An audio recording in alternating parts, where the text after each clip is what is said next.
Contar a história a partir de fragmentos de informações é um grande desafio. E aqui, pretendemos de modo breve anunciar outras narrativas sobre a história do povo brasileiro. O que podemos afirmar é que depois deste trabalho teremos um novo olhar sobre o nosso território. A antiga fazenda Fortaleza de Santana, hoje assentamento Denis Gonçalves, conta a história de formação do nosso país. O território onde se formou a Fazenda Fortaleza de Santana é um território que está contextualizado no que era chamado no século XVIII de Sertões do Leste, uma área de colonização, de penetração proibida pela coroa portuguesa, e com base nisso se constituiu uma área tanto de refúgio de diversas etnias indígenas que estavam sendo encurraladas pelo processo de ocupação, pelo litoral, pelo norte, pela região central, região do Ouro, entre os caminhos oficiais. Então essa região de mata foi ocupada, estava ocupada por diversos povos indígenas de etnias diferentes, povos Puri, povo Coroado, mas principalmente nessa região aqui, na margem do Rio Novo, entre o Rio Novo e a nascente do Rio Cágado, é a referência dos povos Puri especificamente. Desde 1500, com a invasão portuguesa em solo brasileiro, os povos originários têm o primeiro contato com o poder do capital e sofrem suas duras consequências. No território da antiga fazenda Fortaleza de Santana, hoje assentamento Denis Gonçalves, território de reforma agrária, os povos puris coroados sentiram na pele o processo de aculturação imposto pela coroa. A catequização forçada pelo padre Café, que congregava na região que hoje é conhecida como a cidade de Piau, desde a cabeceira do rio Cágado, conhecido como a Serra da Babilônia, até a região de Rio Novo, os povos tidos como selvagens que ali habitavam eram brutalmente domesticados pelos poderosos. Muitos não resistiram, eram mortos ou fugiam na tentativa de sobreviver. No livro Viagens ao Brasil de Luiz Agassiz, um capítulo relata sua passagem pela fazenda, onde em uma das expedições foram encontradas algumas grutas na Serra da Babilônia. A gruta, conhecida como Toca da Índia, tratava-se de um cemitério indígena, onde foram encontrados 13 corpos mumificados. 2 desses corpos foram doados em nome da baronesa de Santana, pós-morte, ao Museu Nacional do Rio, e se perdeu no incêndio ocorrido em setembro de 2018. Os demais foram levados para o exterior e não se sabe a sua localização.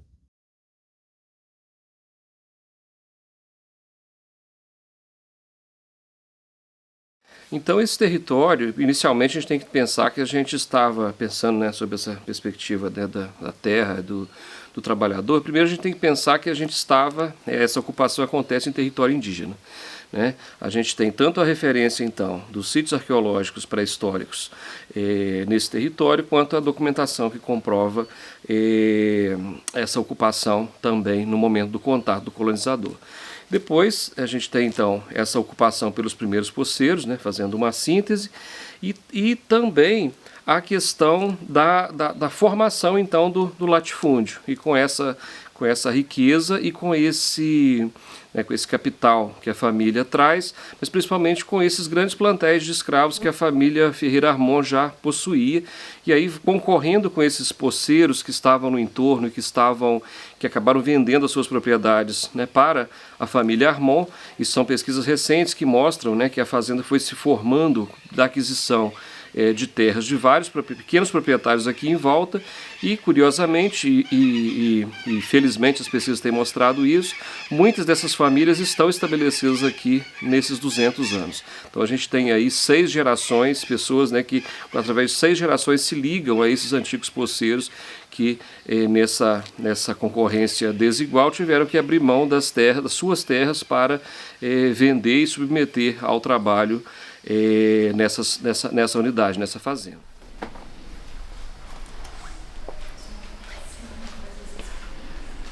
Observando o inventário da baronesa de Santana, disponível no Centro de Arquivos Históricos da Universidade Federal de Juiz de Fora, é possível notar que o território que pertence à fazenda dobrou de tamanho se comparado ao recebido no ato da herança, o que nos leva a pensar: a rápida ampliação se deu de fato pela compra dos pequenos poceiros ou pela grilagem de terras? A prática era comum e recorrente nessa época.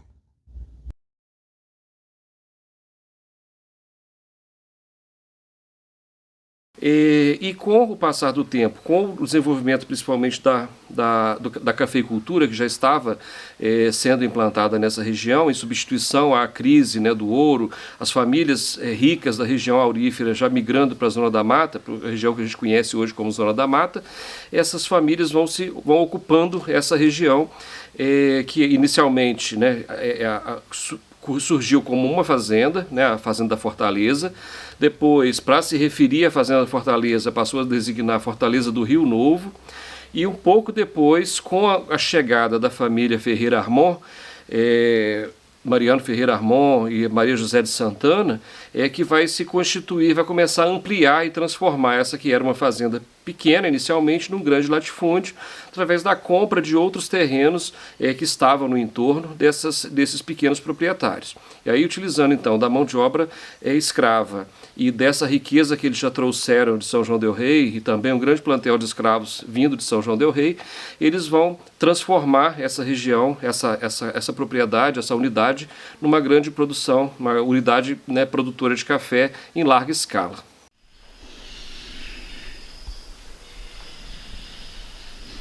Para sustentar tamanha riqueza, o trabalho escravizado foi intensamente explorado na época. Com mais de 4.000 hectares, a grande fazenda produtora de café se valia do trabalho forçado de indígenas e principalmente negros, que já pertenciam às famílias. Os números variam, mas a Fortaleza de Santana chegou a possuir entre 64 e 400 cativos no seu auge produtivo, onde a produção do café correspondia a 94% da receita da fazenda.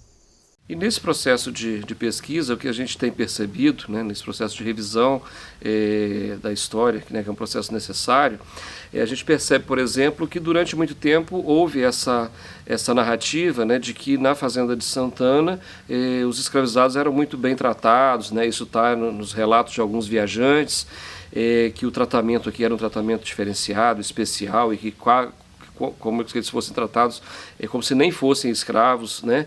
E o que a gente constata pela documentação não é bem isso, né? Isso é uma narrativa da história, né, hegemônica, como interessa ser contada, né, até agora. Quando a gente percebe, por exemplo, os processos relacionados às revoltas, né, aos crimes que aconteceram dentro da propriedade, que geraram processos crime contra os escravizados, e onde nesse processo de investigação, nesse processo de levantamento, mesmo que os algozes, os feitores não fossem castigados ou não fossem punidos, a documentação retrata essa violência que acontecia aqui nessa propriedade.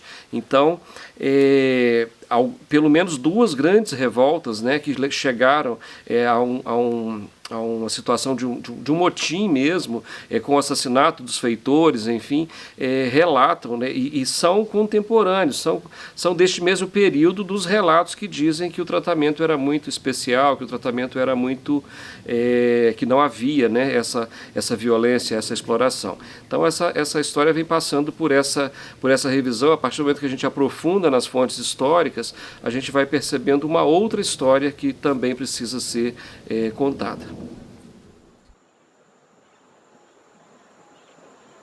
É importante frisar que estamos tratando do período escravagista no Brasil, e toda a história ou relato era realizado por quem escravizava ou quem defendia os escravizadores. Qual era esse tratamento especial que os negros recebiam nas fazendas de café? Muitas são as revoltas dos escravizados que aconteciam em tal período, mas pouco se tem registros. Uma delas está documentada no Livro de Crimes, disponível no Arquivo Histórico da Prefeitura Municipal de Juiz de Fora. Observando o documento, é possível perceber a unidade de classe dos oprimidos e o senso de justiça que os mesmos possuíam. No livro, nota-se que, mesmo existindo uma correlação de forças bem desigual, os povos escravizados possuíam um limite de até onde aguentavam as torturas e o trabalho forçado. O resultado do levante foi encontrado às 5 da manhã, estirado no chão, a golpes de paus e pedras. E uma outra questão também que é muito pouco comentada, quando se trata da escravização, né, dos povos negros aqui na Fortaleza de Santana, é a questão da presença dos escravos da nação. O que é isso, né?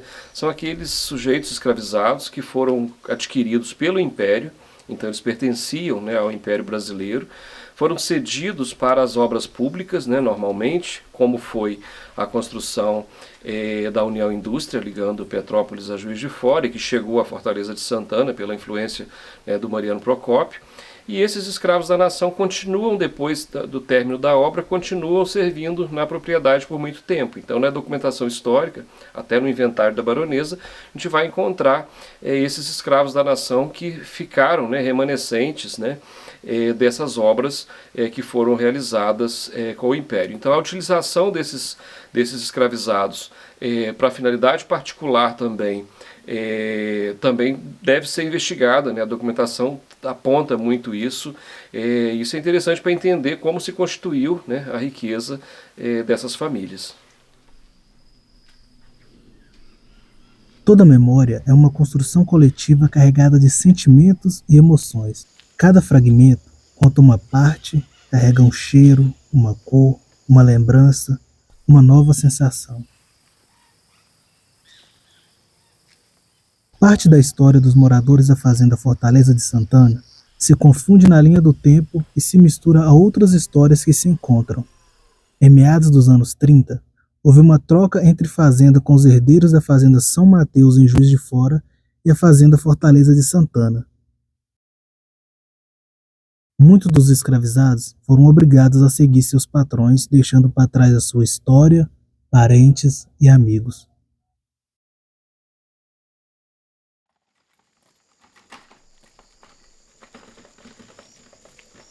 Contar a história de um povo é mergulhar em fragmentos de memórias que a princípio podem até parecer somente suas, mas no fim, é de fato uma memória coletiva.